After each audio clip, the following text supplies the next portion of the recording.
Да, се враќаме во студиото, како што најавивме, професорот Андријан Карталов, анестезиолог, шеф на оделот за анестезиологија на Карел. Разговараме за состојбата со повредените од кочани. Професоре, добро дојдовте во студио 10. Благодарам. Сеат, прво ќе кажам дека се почна со тој телефонски повик во 4 сат наутро, кога нашиот колега Мерџановски не обавести за трагичниот настан кој што се случи во дискотеката во Кочани. Првиот момент, рачунајќи дека информациите можеби не се точни, ни даде бројка на починати лица во првиот момент, мислев дека сето тоа ќе помине полесно. За да веднаш со мојата директорка професор Марија Срцева се упативме во клиничкиот центар, за да затекнеме многу возила пред ургентниот центар. Многу пациенти беа примени на како на Карел, така на клиниката за пластична хирургија и веднаш се започна со реанимација, значи првична реанимација на болните и се започна со триажа која што беше многу важно. Значи имавме пациенти кои што беа со опекотини, најчесто на горниот дел на телото, главата, лицето и горниот дел на градниот кош и шаките, бидејќи пожарот доаѓал од озгоре, тие се бранеле практично и затоа и опекотините беа на горниот дел од телото. Откога се заврши со приемот, започнавме со таа важна триажа, според која ги селектиравме пациентите, кој ќе остане на оделот за пластична и реконструктивна хирургија, кој ќе остане на оделот за детска хирургија, кој од пациентите ќе остане на торакална хирургија, а кои пациенти ќе бидат префрлени на Карел. На Карел беа префрлени пациенти кои што има комбинирани повреди на горните дишни патишта и опекотини, или пак имавме пациенти кои што беа само со повреди на горните дишни патишта. Да, претпоставам, професоре, дека во такви кризни моменти кои не се секојдневни, не е нешто, ова е најголема трагедија во поновата македонска историја. Верувам дека еден од најголемите наплеви на пациенти во македонското здравство одеднаш и тоа во таква една тешка состојба. Најбитно е како ќе се справиме во тие првични моменти, ајде да речеме, како што вие велите, како ќе ги селектираме најтешко повредените, кој каде ќе се прати, како ќе се изврши таа првична интервенција, бидејќи тоа зависи потоа и на начинот на справување со состојбата, но за жал и на бројот на жртви. Нашиот здравствен систем е сиромашен здравствен систем. Доаѓаме од една релативно посиромашна земја и не може да се спореди овој здравствен систем со здравствениот систем на Канада, скандинавските земји, земјите од Галф регијата и нормално и Кувајт, каде што ние престојувавме. Така да кога ќе направам споредба меѓу тој и овој здравствен систем, нормално дека постојат разлики. За квалитетно здравство треба сериозни инвестиции. Но и покрај тоа што здравствениот систем е таков каков што е, мислам дека во првичните моменти направивме многу добра триажа на пациентите според оние критериуми кои што се важни за критериуми за прием на пациенти во единицата за интензивно лекување. Значи има критериуми по кои пациентите беа примани во единицата за интензивно лекување. Тие што беа само со опекотина остана на пластична хирургија, додека пациентите кои што има опекотина повеќе од 15 до 20% и опекотина на дишните патишта беа примени во единицата за интензивно лекување. Видете, со таков наплив на пациенти, односно повредени, ние одлично се справивме со тој првичен ударен бран на пациенти. Пациентите ги хоспитализиравме, увидовме дека добар дел од нив, иако се чувствуваат добро, посебно пациентите кои што има изолирани повреди на горните дишни патишта, се чувствуваат добро, дури и фамилиите и они не прашуваат зошто ние сме во интензивно лекување, кога се чувствуваме добро и сакај дури дома да си одат. Но од кога увидовме дека кај добар дел од нив периферната кислородна сатурација е нешто редуцирана, се пристапи кон поставување кон земање на гасни анализи, кој што ни го кажа овој проблем за кој што ќе зборувам.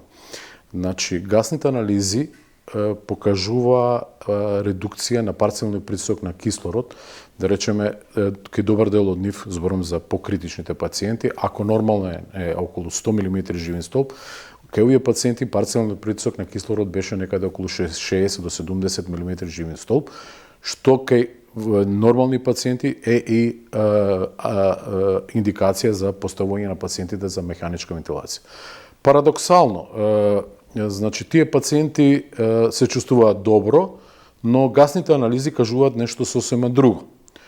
Друга работа што направивме е одредувањето на ниво на карбоксихемоглобин и метхемоглобин, кое што ниво го одредувавме според гасните анализи и увидовме дека постои токсични дози на ниво на интоксикација со јаглерод моноксид и интоксикација со цијаниди и затоа тие пациенти ги задржавме во единицата за интензивно лекување.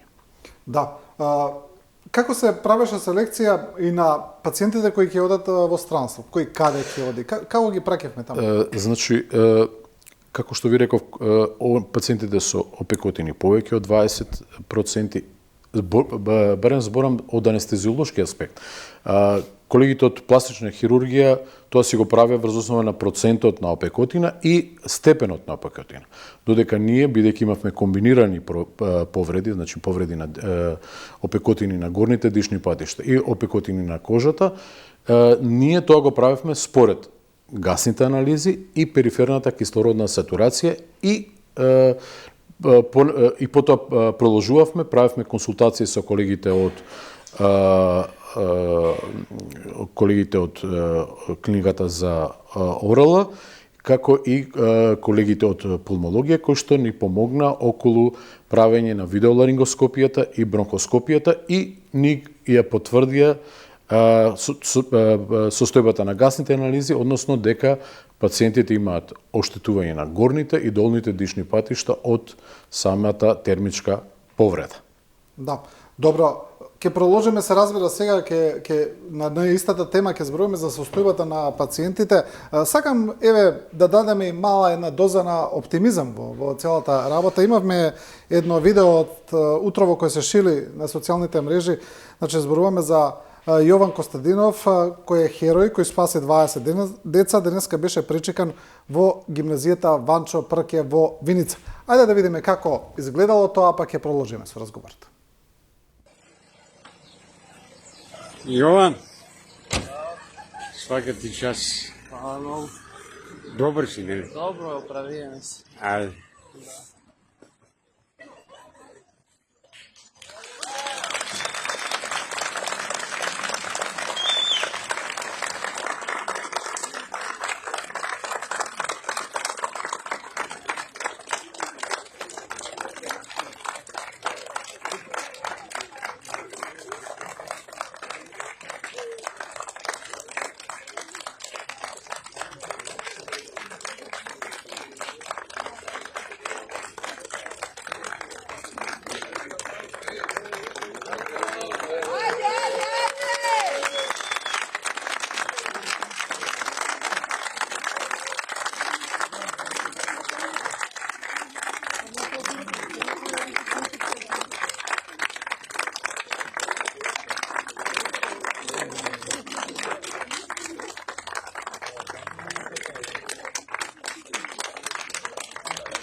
Да, ова се тие позитивни приказни кои на сите ни требаат во овие моменти, се разбира, позитивни приказни се и овие кои ги зборуваме тука со професорот Карталов за здравствените работници кои беа прва брана, ајде да речеме, во оваа трагедија.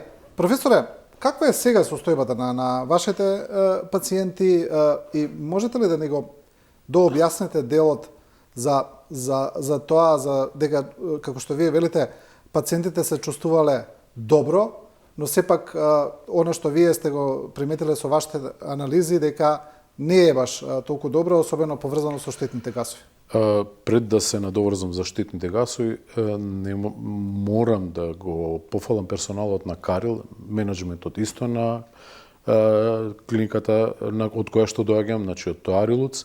Значи тоа беа луѓе кои што беа вклучени во лекување на овие пациенти со голем ентузијазам и хуманост од сите структури. Болничарите останаа после 24 часовна смена, останаа да работат и понатаму. Младите доктори, што многу позитивно ме изненади, беа вклучени во лекување на овие болни безрезервно.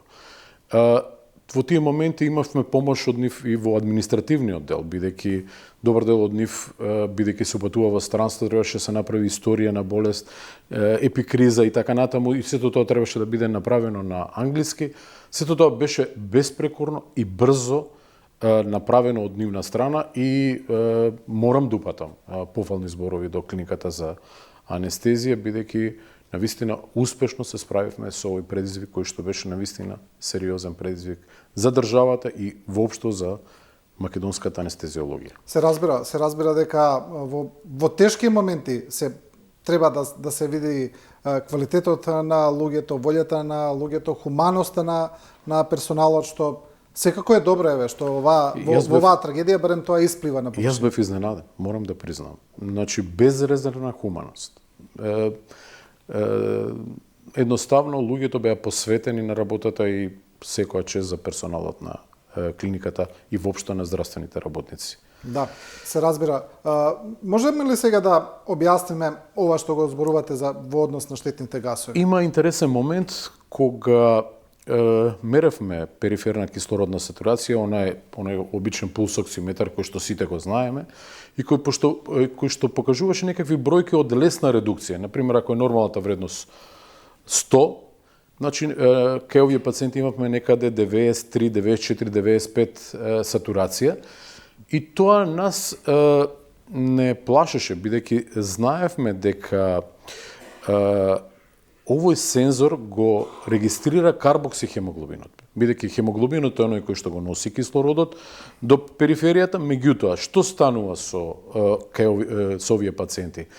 Јаглеродниот моноксид има 200 до 300 пати поголем афинитет да се врзе со хемоглобинот и да направи така наречен карбоксихемоглобин. И бидејќи тоа е електроника и тоа е сензор, тој сензор го регистрира карбоксихемоглобинот како нормалниот оксихемоглобин кај нормалниот човек. И затоа имаме бројка која што е, пристојна бројка и со која што би биле задоволни. Но во суштина постои хипоксија. Ткивата страдаат за кислород. Имаме анемиска хипоксија. Немаме деливери на кислород према ткивата затоа што местото на кислородот место да се врзе кислородот со хемоглобинот, се врзува јаглеродниот моноксид. И за тоа имаме анемиска хипоксија. Кај овие пациенти, нивото на карбоксихемоглобин беше некаде околу 20% над нормалата, што е апсолутна индикација за прием на пациентот во единицата за интензивно лекување.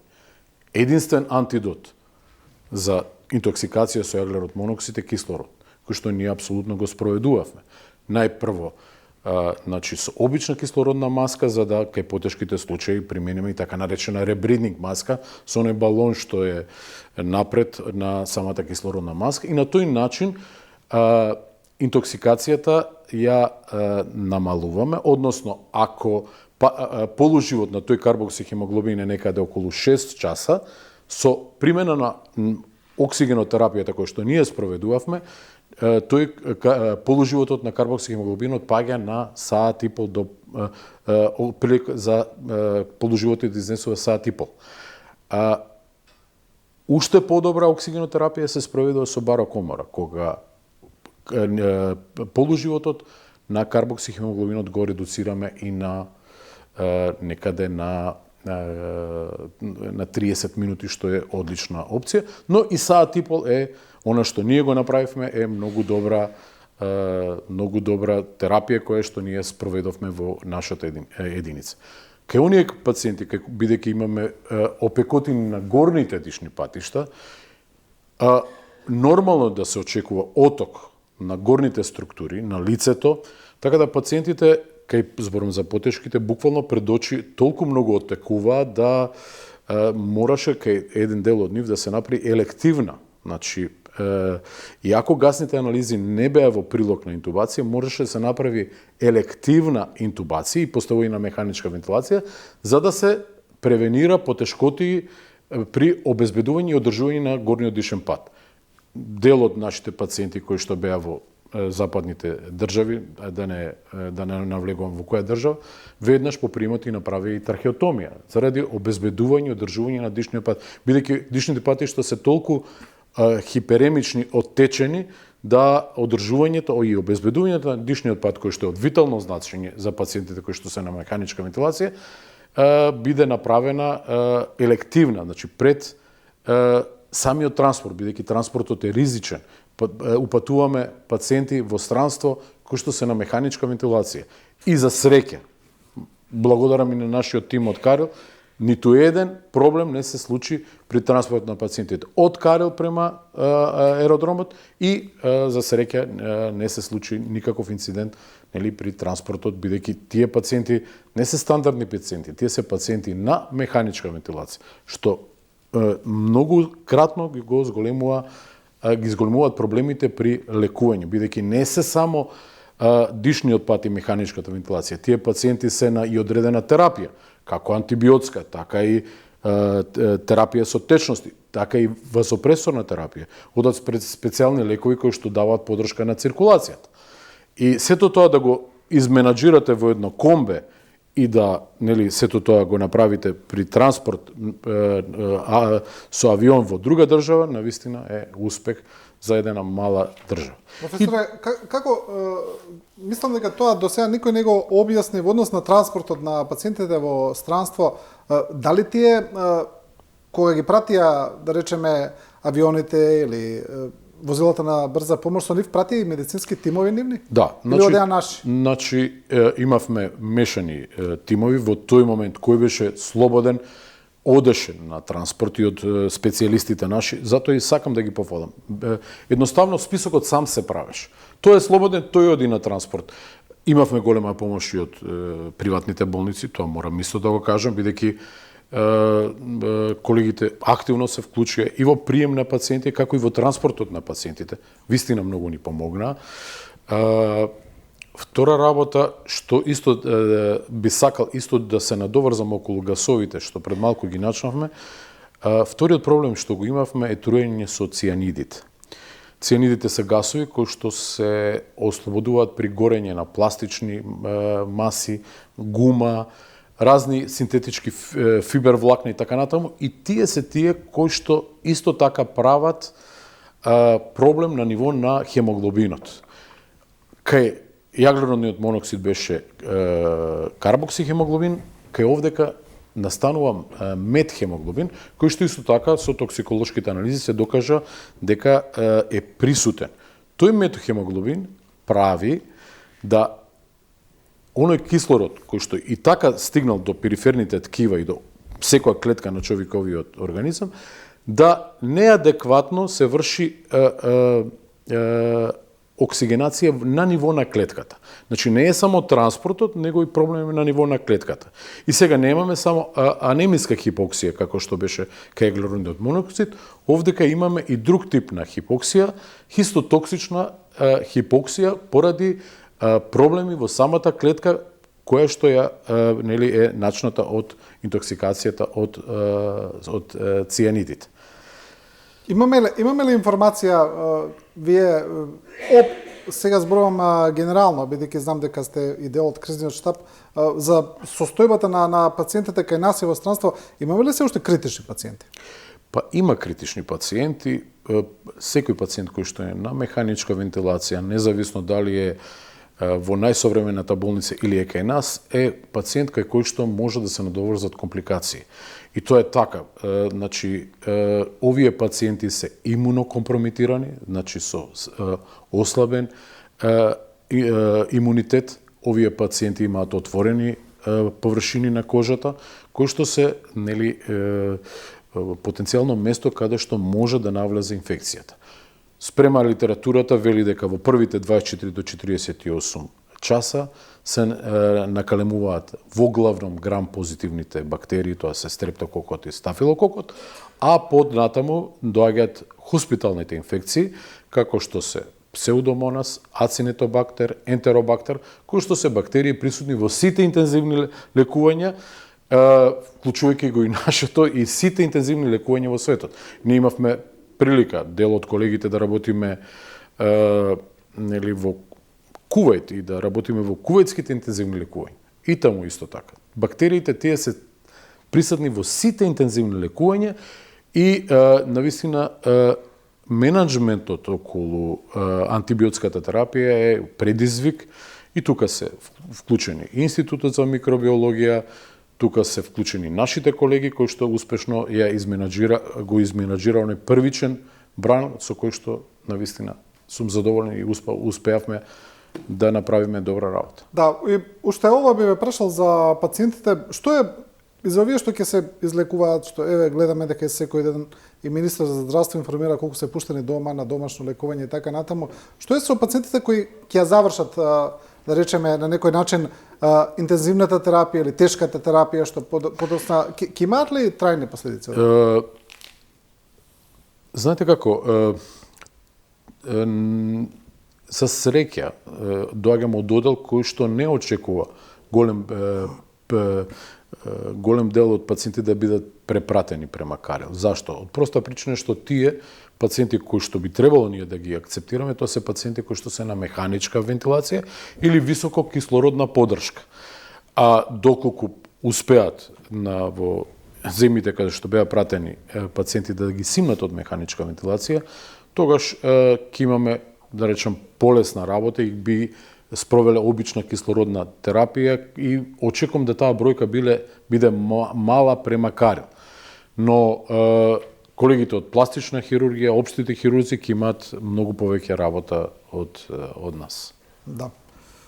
Само нека биде добро што побрзо да заздрават сите пациенти, да заздрават децата, тоа сите посекуваме, се разбира. Професоре, можеме ли сега малку да поразговараме за здравствениот систем, генерално за оние проблеми за кои цело време зборуваме, ја би кажал и со децении, не само со години, за жал, и кои на некој начин повторно во овакви кризни моменти исплевуваат на површина. Тоа е еден, она што и вие самиот имате зборувано порано, тоа е недостатокот на анестезиолози во земјава. Го видовме тоа и кога беше корона кризата, ковид пандемијата кога беше, но тоа персистира цело време. Значи кога немаме криза имаме проблем. Знаете како, државата треба да ги уведе потребите на болниците во државата и да со време упати колеги на специализација. Се судираме со момент да старосната структура на анестезиолозите е, да речеме, анестезиолозите се во понапредната возраст и затоа и сега не е касно да се одобрат што е можно повеќе специализација од областта на анестезиологијата. Ние како катедра имаме можност да ги каптираме, имаме доста едукатори и ментори и мислам дека ќе произведеме добри стручњаци. Впрочем, нашите стручњаци работат во западноевропските држави, Блискиот Исток, имаме колеги кои што работат и во Америка, и Канада, и така натаму, и се одлични анестезиолози. Горд сум што продуцираме квалитетни кадри. Една од катедрите на медицинскиот факултет која што продуцира квалитет е катедрата по анестезија. Што друго? Еве, овој податок е точен, дека не достигаат околу 100 анестезиолози, така? Знаете дека нема земја во светот каде што недостасуваат анестезиолози. Секаде треба анестезиолог плюс, бидејќи не е само хируршкиот момент. Многу процедури, амбулантски, инвазивни, полуинвазивни, се повеќе и повеќе се работат со анестезија. Така да потребата е секаде присутна, не само кај нас. Добро е да имаме повеќе, нели, но тоа е проблем кој што е присутен секаде, во секоја европска држава. Потребата за анестезиолози расте. Така да. Друг проблем е што вие исто така имате зборувано дека на клиниката има проблем и со недостиг на кревети на интензивна нега. Јас извадив еден податок, интересен податок, дека во Европа има некаде околу 73.000 кревети за интензивно лекување. Кога зборувам за кревети за интензивно лекување, тоа се кревети кои што не се некаква интермедија, него се баш кревети за интензивно лекување со механичка вентилација. Каде што покрај механичката вентилација се применуваат и други полу или инвазивни процедури и зборуваме за кревети кои што се баш ICU кревети, значи не се некаква интермедија каде што се спроведува базична кислородна поддршка, него се кревети кои што нели се со механичка вентилација. Интересен е фактот дека во Европа бројот на ICU кревети, односно кревети за интензивно лекување, е некаде средна бројка околу 11, нешто кревети на 100.000 жители.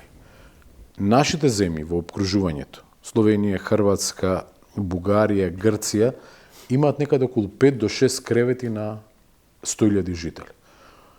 Ние како држава треба да работиме да го зголемиме бројот на кревети кај кои што ќе се спроведува механичка вентилација. Да не биде само тоа карил. Знаете како, нашиот персонал е веќе презаморен, ние ги каптираме и интернистичките пациенти, ние ги каптираме хируршките пациенти, но сето тоа треба да се промени. Значи, апелирам и зборував и со колеги, и со професори, и во Министерството. На овој систем му треба medical ICU или интернистичко интензивно лекување, кое што ќе ги каптира интернистичките случаи и на некој начин ние ќе можеме да се фокусираме на хируршките, интернистите на интернистичките болни кои што ќе побаруваат механичка вентилација.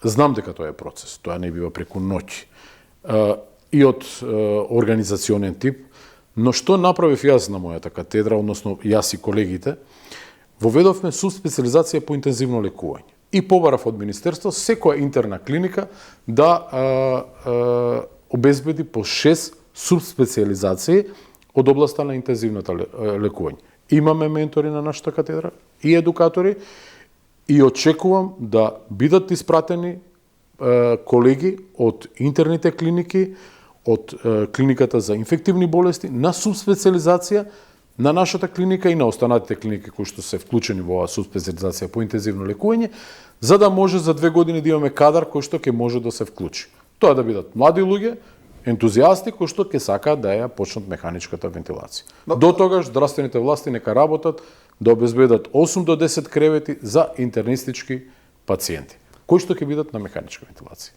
Што бил проблемот или ајде да речеме што бил предизвикот до сега за да се направи тоа? Зошто останатите клиники не успевале да преземат дел од тој товар? Дали е во недостиг на кадри, дали е во недостиг на опрема, не знам. Не, опремата или е прашање на организација. Проблемите се провлекуваат години у нас. Значи тоа не е од денеска, него тој проблем го начнав моментот како треба да се реши. Треба да се обезбеди простор, треба да се обезбеди опрема, треба да се обезбеди кадар. Едукацијата ние ќе ја спроведеме, спремни сме, имаме можности, имаме луѓе кои што ќе им помогнат на останатите колеги. Се надеваме дека во иднина ќе започнеме со едно интернистичко лекување кој што на некој начин ќе се ги третира интернистичките пациенти. Како од клиничкиот центар, така и од државата. Предпоставувам треба и волја. Волја секако за секоја работа. Има млади луѓе, има ентузијазам, треба заедно да работиме и здравствените власти, и ние во едукативниот момент, за да направиме едно интернистичко лекување кој што ќе каптира интернистички пациенти на механичка вентилација. Да, кога сме за околу недостигот на кадар генерално, за кој исто така се зборува многу одамно, не само за анестезиолози, туку генерално за лекарски кадар, еве имаме податок, вели дека додека болниците кубурат со кадар, медицинскиот факултет секоја година уште во првиот уписан рок ја пополнува квотата за студенти, значи имаме и други медицински факултети во државата каде што гледаме дека има и хиперпродукција на кадри. И сега прашањето е доколку имаме толку многу студенти на медицинските факултети, каде е проблемот? Зошто имаме недостиг на кадар? Бидејќи имаме еден оксиморон во ситуација месечина. Знаете како, прво, ја можам да зборувам за мојот дел. Анестезиолозите се барани, како во државата, така и надвор. Здравствениот систем може да обезбеди такви услови какви што имаме и плата таква каква што имаме. Младите луѓе, знаете како, не е како порано. Младите луѓе веднаш побаруваат подобра плата, подобри услови за работа и едукација, кои што приватните болници на некој начин им ја пружаат. Еден дел замина и надвор. Ние имаме колеги низ Западна Европа, имаме Канада, Америка, имаме Блиски Исток, имавме шанси добар дел од колегите да оди. Поодавна бевме и на едукација и во Израел, во Хрватска исто така од колешката која што работи трансплантацијата ќе упати колеги кои што ќе се едуцираат, но знаете како, стручњакот брзо го каптира приватната болница и тој си заминува таму каде што реално има подобри услови и подобра плата на крајот на краиштата. Да. И еве за крај, ми се чини дека оваа криза уште еднаш го покажа проблемот со тоа што сите пациенти генерално се опатуваат кон Скопје. Не зборувам сега само за Карел, туку и за сите клиники, секогаш е така, најтешките пациенти кон Скопје. Иако дел од вашите колеги и експертите укажуваат дека и болниците во внатрешноста имаат капацитет да амортизираат дел од тешките пациенти. Значи имаме клиничка болница во Штип, имаме во Битола, имаме во Тетово, имаме и болници во другите градови, но сепак гледаме дека таа, ајде да речеме, навика или пракса сите да се праќаат кон Скопје останува. Да. Имаше порано еден проект кој ми се чини се нарекуваше клинички патеки, нешто така, требаше да профункционира, но и тоа не профункционира. Клинички патеки, знаете како, клинички патеки имаше здравствениот систем на Бугарија. Што значи клиничка патека?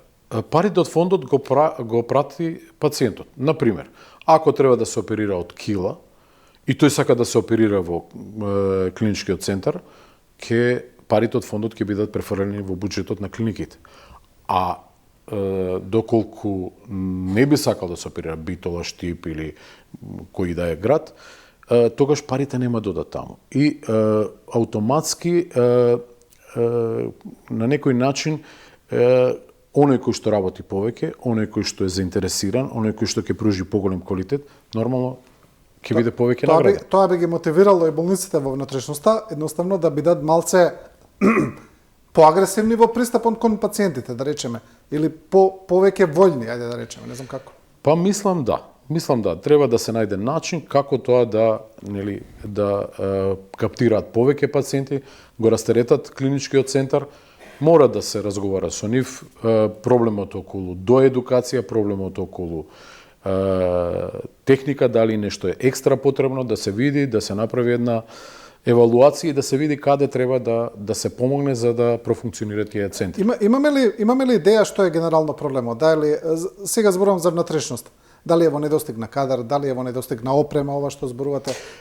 Па мислам дека опрема има, кадар има, анестезиолози кои што се школувани на нашата катедра, односно во клиничкиот центар.